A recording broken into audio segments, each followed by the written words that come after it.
tout le monde, donc, monsieur le recteur, monsieur le vice-recteur, monsieur le doyen, messieurs donc, les doyens, messieurs les vice-doyens chargés de la postgraduation, mesdames et messieurs les responsables de formation doctorale, chers doctorants, chers résidents, donc, je souhaite la bienvenue. Au début, donc, je souhaite à mon tour de féliciter donc, les nouveaux admis, donc les nouveaux doctorants et les nouveaux résidents. Le fait aujourd'hui que vous êtes là, donc sûrement vous êtes les meilleurs parmi tous. Et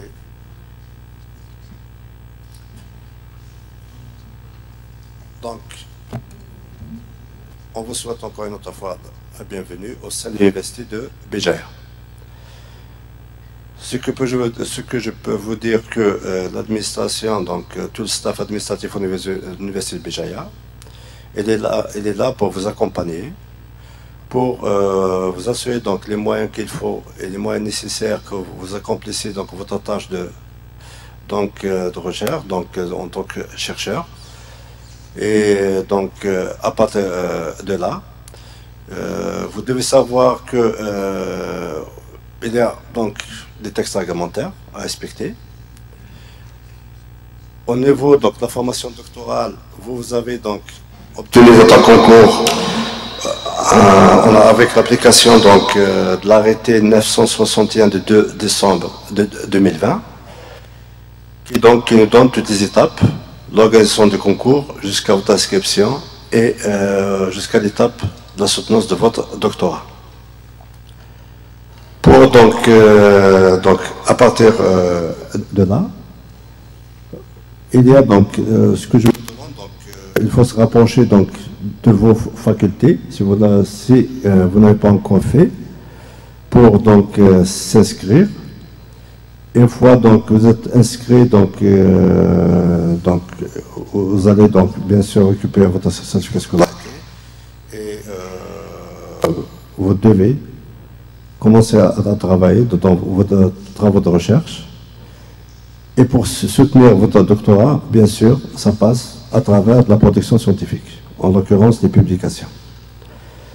Comme on vient de le voir à travers la conférence présentée par le professeur Belbachir, les publications sont classées. Les deux plus grandes bases de classification sont Web of Science et Scopus. Comme vous avez pu voir aussi à travers cette présentation, que l'Université de Béjaïa, jusqu'à aujourd'hui, donc 82% de la production scientifique, toutes les publications, ont été donc publiées dans les revues qui sont classées par ces deux grandes bases. Ce qui montre la qualité de la production scientifique donc, au sein de l'Université de Béjaïa. Donc vous aussi, donc, au niveau de doctorant, on vous demande donc de travailler pour toujours rester dans ce niveau de production scientifique. Et sachez donc, avant de soumettre vos publications, il faut, bien sûr, vous devez être accompagné par votre directeur de thèse. Si il y a des informations qui manquent, vous devez se rapprocher des vice-doyens, des facultés, ou bien des adjoints chefs de département, ou bien du vice-rectorat pour demander des informations sur les critères de soutenabilité. Vous devez savoir au sein de l'Université de Béjaïa qu'il y a des critères pour soutenir une thèse de doctorat, fixés par le conseil scientifique de l'université. Pour vous, donc, vous êtes donc inscrit en doctorat LMD, pour les doctorats LMD bien sûr, je ne parle pas des résidents. Donc, les critères donc, actuels qu'on a adoptés donc, ils sont fixés par le conseil scientifique de l'université, et c'est le PV est sur le site du vice-rectorat, en date du 25 juin 2018. Pour que vous puissiez soutenir donc, votre thèse, donc, il y a ce qu'on appelle donc, un carnet de doctorants. Ce carnet de doctorants, donc, vous allez remplir votre inscription au niveau de votre département avec le responsable des formations doctorales. Ce carnet de doctorants, donc, il y a une formation que vous devez suivre pendant la première année. Il y a des matières donc, qui concernent la psychopédagogie, des matières qui concernent l'éthique, les nouvelles technologies et d'information, et des matières donc, qui concerne la rédaction, comment rédiger un article scientifique, comment. Donc, après, il y a d'autres matières de spécialité. Donc, vous allez suivre ces matières au niveau de votre département respectif. Donc, ça concerne des matières méthodologiques de votre spécialité. Donc, un doctorant qui n'a pas assuré cette formation, il n'a pas acquis les points de cette formation, donc, automatiquement, il est exclu de doctorat. Il ne pourra pas soutenir son doctorat. Donc, pour soutenir votre doctorat, il faut capitaliser donc, 180 points. Les 180 points, donc il y a 30 points, le minimum concerne la formation. Donc, les 30 points concernent la formation. Il y a 100 points donc, dédiés à la thèse. Donc, à la fin, vous devez rédiger une thèse de doctorat. Puis, il y a 50 points au minimum, c'est la production scientifique. Pour la production scientifique, donc, vous devez savoir donc, pour le grand domaine sciences et techniques, ça veut dire les trois facultés du campus Tagozumo, donc faculté de technologie, faculté des sciences exactes et faculté de sciences de la nature et de la vie. Là, il vous faut au minimum donc, une publication donc, dans A, donc classée dans la base Web of Science, ou bien une publication dans la revue donc, classée par Scopus, ce qu'on appelle donc dans B, Scopus. Pour l'instant, donc l'Université de Béjaïa, jusqu'à aujourd'hui, le conseil scientifique n'autorise pas les revues payantes. D'accord? Donc, il faut éviter ce genre de revue. Donc, il faut s'assurer que la revue, il n'y a pas de paiement pour publier. Donc, on n'autorise que les revues gratuites pour la publication. Donc, je dis les revues payantes pour la publication. S'il y a des charges pour des couleurs ou bien pour extra page, des pages supplémentaires, il n'y a pas de souci. Sinon, pour la publication, s'il y a des charges pour la publication, elles ne sont pas autorisées. Donc, aussi, donc, pour la production scientifique, donc, il y a nombre de points attribués pour chaque revue. Donc, soit les classés dans A, donc c'est 50 points, dans B, c'est 40 points. Donc, si vous publiez dans une revue dans B, Scopus, il vous faut, pour avoir les 50 points, il faut compléter par des communications. Donc, ça ne suffit pas une publication dans B pour soutenir. Soit une publication dans A, 50 points, soit une publication dans B, plus des communications. Ça veut dire le minimum, il faut capitaliser 50 points. Mais pour vous aussi, il y a une possibilité de soutenir avec un brevet. Donc, il n'y a pas que la publication qui est exigée pour la soutenance. Il y a des brevets, donc soit brevet PCT, donc en un pays, donc international, donc c'est 50 points, ou bien les brevets INAP, qui est noté avec 25 points. Plus donc les communications internationales, elles sont notées avec 12,5 points, et les communications nationales, des points. Bien sûr, pour les communications, il y a une limite. On ne comptabilise que 2 communications internationales, 2 communications nationales. D'accord? Donc voilà, donc, en termes de conditions de soutenabilité pour les doctorants, d'une manière générale. Donc, aussi, donc, l'Université de Béjaïa aussi, on vous demande de bien, donc, il faut publier, donc, lors de votre publication, il faut faire attention pour l'affiliation. On vient de voir, à travers la présentation du professeur Belbécher, que la cité, par exemple, Babzoua, Tawassan, si je m'appelle bien, donc, affiliation, dénominations différentes. Pour Béjaïa, on a 87. Chacun comment et notre affiliation. Donc vous devez savoir que pour l'Université de Béjaïa, donc l'affiliation est bien précise, et donc depuis 2013 ou bien 2014. Et pour vous, donc vous allez trouver soit dans le, donc vous allez trouver donc le PV donc du Conseil scientifique du 14 décembre 2014, ou bien donc du 25 juin 2018. Donc pour l'affiliation, on vous demande d'écrire donc toujours Université de Béjaïa en français. Université de Béjaïa. Béjaïa, le E sans accent et le I donc sans taïma. Ça veut dire un seul point. Il ne faut pas écrire avec 2 points. Pour le pays Algérie, on peut écrire Algérie en français ou bien on peut écrire Algérie en anglais, ça ne pose pas de problème.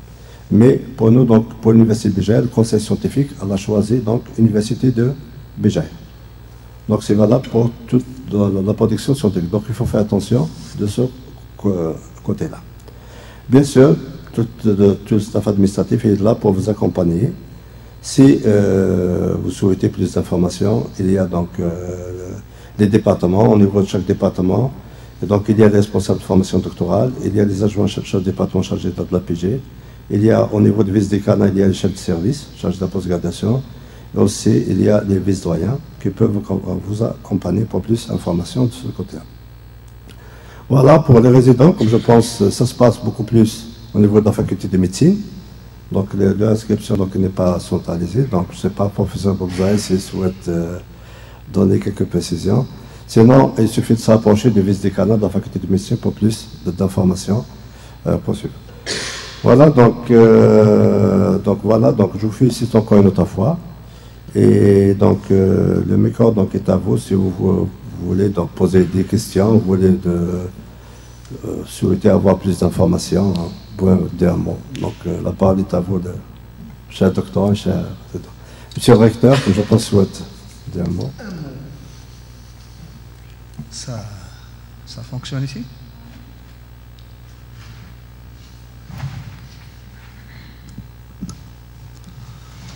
Sinon je viens de...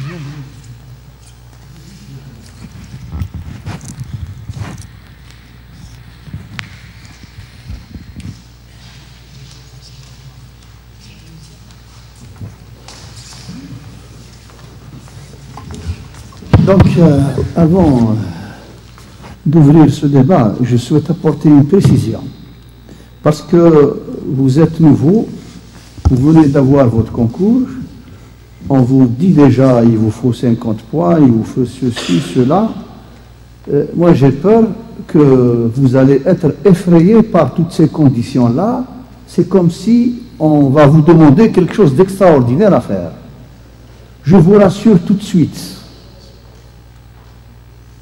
qu'il n'y a aucun problème à faire sa thèse. C'est la seule recette, c'est le travail. Prendre au sérieux sa formation doctorale, travailler, ça permettra à la plupart d'entre vous de soutenir votre thèse en 3 années.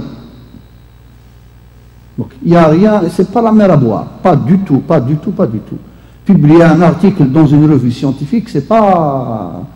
Vous n'avez pas l'habitude, c'est tout à fait normal. C'est maintenant que vous allez commencer. Il suffit de travailler, d'être bien accompagné, bien sûr, dans son laboratoire, par son encadreur. Et il ne faut pas croire que c'est extrêmement difficile ou... parce que dès votre arrivée à l'université, on vous... je ne souhaite pas qu'on mette la pression sur vous, comme si, voilà, c'est extrêmement difficile, il vous faut un article Web of Science, sinon il vous faut, si vous publiez ailleurs, la revue n'est pas répertoriée dans Web of Science, il vous faut un complément, il vous faut une communication. Faire une communication, c'est quelque chose de banal. C'est pas du tout... Celui qui ne travaille pas, qu'il soit sûr, il ne soutiendra jamais sa thèse. Une thèse de doctorat, ça nécessite des efforts.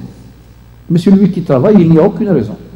C'est le seul mot, le seul message que je souhaite faire passer. Donc, ce n'est pas du tout un obstacle immense qu'on vous demande de franchir. Pas du tout. Travailler, il faut croire en ses capacités et... Voilà, allez de l'avant, c'est tout, c'est tout. Donc je vous souhaite bon courage et il ne faut pas craindre le travail de recherche. Vous allez être encadré, chacun de vous aura un encadreur, chacun de vous sera dans un laboratoire de recherche. Les encadreurs, ils ont une grande expérience dans les publications, ils ont déjà fait leurs preuves, ils n'encadrent pas comme ça pour rien. Ils ont déjà de l'expérience dans ce domaine, donc vous n'avez pas à vous inquiéter. Mais la seule condition pour réussir, c'est le travail. Sans le travail, il n'y aura pas de réussite. Voilà, bon courage.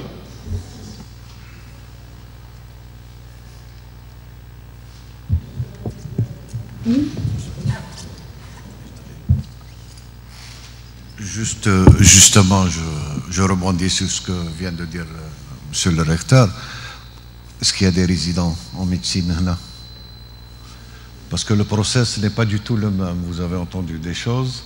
Donc on va vous reprendre, on va vous inviter au niveau de la faculté de médecine pour essayer de vous expliquer tout le process concernant les sciences médicales. On n'est pas loin, mais il y a des étapes aussi à passer. Donc on se verra dans une semaine, Inch'Allah, pour expliquer tout ça. Vous donne différentes spécialités. Mais le plus intéressant, c'est quand même déjà enclenché. La recherche fait partie de votre progression. On ne la laisse pas telle, en général, en sciences médicales, vous laissez ça jusqu'à la fin, mendouk. Et ça vous permettra de rebondir après sur d'autres concours de maîtrise, etc. Voilà. Quoi qu'il en soit, je ne vais pas monopoliser la parole. Maintenant, dans une semaine, Inch'Allah, on vous reprend avec les différents chefs de service des différentes spécialités et tout le staff médico-administratif de la faculté pour qu'on discute de tout ça. Merci.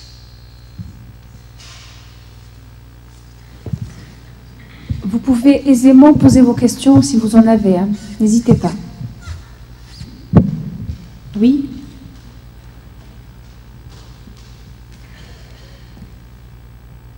Tout est clair?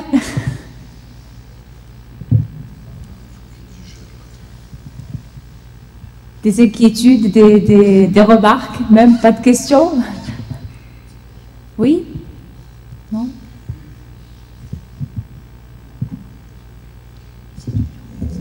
Attends.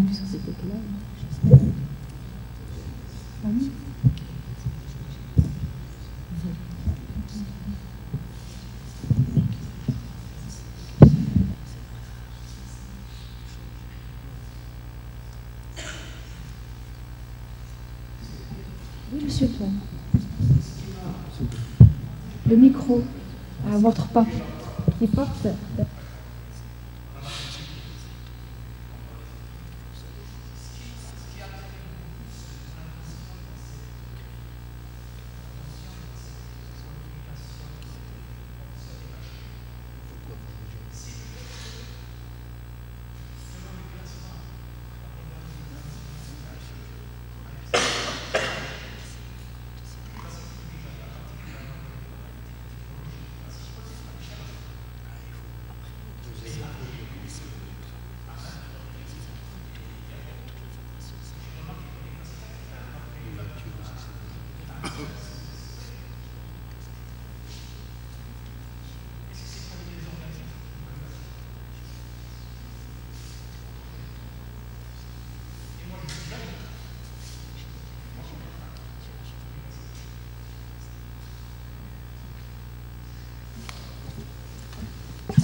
Effectivement, bon.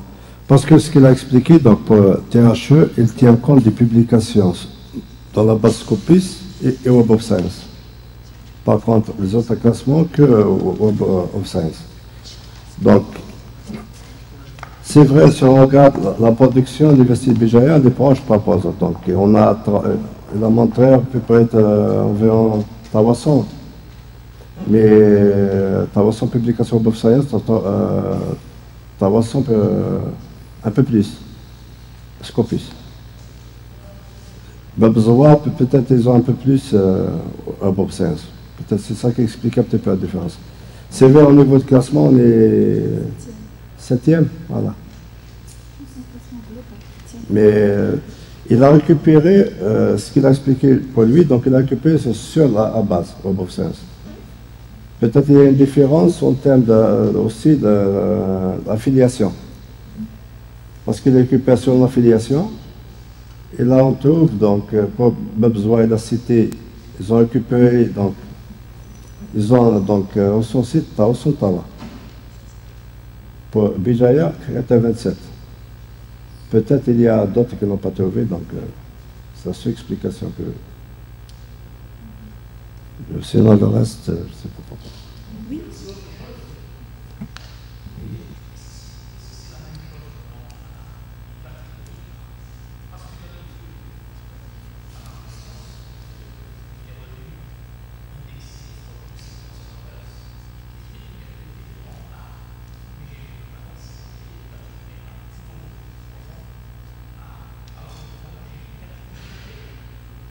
Catégorie A, juste Web of Science. Scopus, c'est B. Scopus, c'est fait partie de la catégorie B. Oui. Scopus, c'est la catégorie B.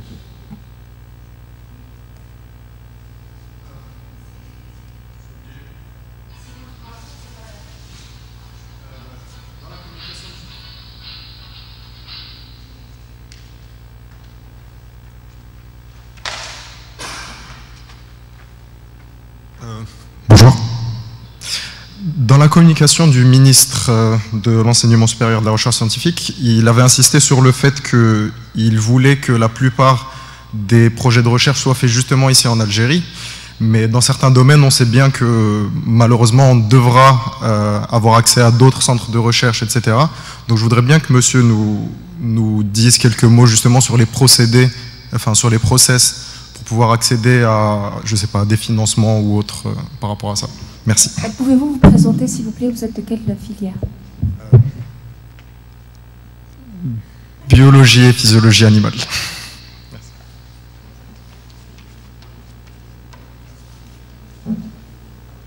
Bien sûr, donc on a donc des laboratoires au sein de l'université. Ils sont là, donc ils vont mettre donc les moyens qu'ils ont donc à votre disposition. Mais aussi donc mis à part donc l'année passée 2020 et 2021, vu donc la situation sanitaire, il y a un gel donc de tous les départs donc à l'étranger. Il y a une possibilité que vous bénéficiez des stages. Bien sûr, donc au niveau de, vous avez déposé le dossier au niveau de votre faculté, à travers vos départements. Bien sûr, ces stages-là, c'est pas des départements, donc ça se passe, donc chaque faculté a son propre budget. Il y a donc, mais sinon, pour les doctorants, la majorité des doctorants bénéficient de stages. Mais bon, il faut avoir, donc il suffit d'avoir une invitation, de chercher un laboratoire étranger, et de déposer votre demande au niveau de la faculté pour bénéficier de stages. On espère bien en 2022, donc il y a un effet de stage. Sinon, il y a d'autres moyens de financement. Il y a des bourses au fait. Donc, des projets Asmus, européens, Profas B+, il y a des directeurs de thèse qui font des projets type Tassili Maghreb, donc il y a le PHC. Donc il y a plusieurs moyens de financement, de bénéficier des stages à l'étranger. Donc tout dépend de la thématique que vous traitez, tout dépend du laboratoire. Est-ce que votre laboratoire dispose de tous les moyens ou bien ça, si vous n'avez pas à l'étranger? Mais sinon, la majorité des doctorants, surtout dans le grand domaine scientifique et technique, c'est le cas pour vous, donc la faculté SNV. Donc, généralement, la majorité des doctorants bénéficient de stages à l'étranger. Mais pour cette année 2021, d'ailleurs, vous êtes en première année, les premières années, généralement, est consacrée à la formation. En 2022, on espère bien que la pandémie disparaisse et il y a une reprise. Actuellement, c'est la pandémie qui a toujours. Mais bien sûr, il y a des moyens pour bénéficier de stages à l'étranger.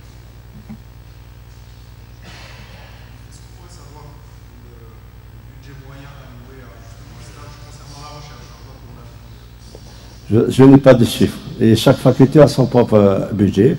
Mais de toute façon, sachez une chose, tout ça est géré au niveau de la faculté avec la transparence totale. Il y a des instances scientifiques. Vous faites la demande. Et généralement, la majorité bénéficie. Ils font une répartition selon les cahiers alloués. Et les budgets, ils sont donnés par l'État au chaque début de l'année. Donc, on ne peut pas prévoir le budget de l'année prochaine ou bien l'année d'avant. Pour l'instant, on ne peut rien dire. Si je peux ajouter quelque chose, le budget aussi, il est fixé en fonction de la destination et de la période aussi du stage. Ça varie. Ouais.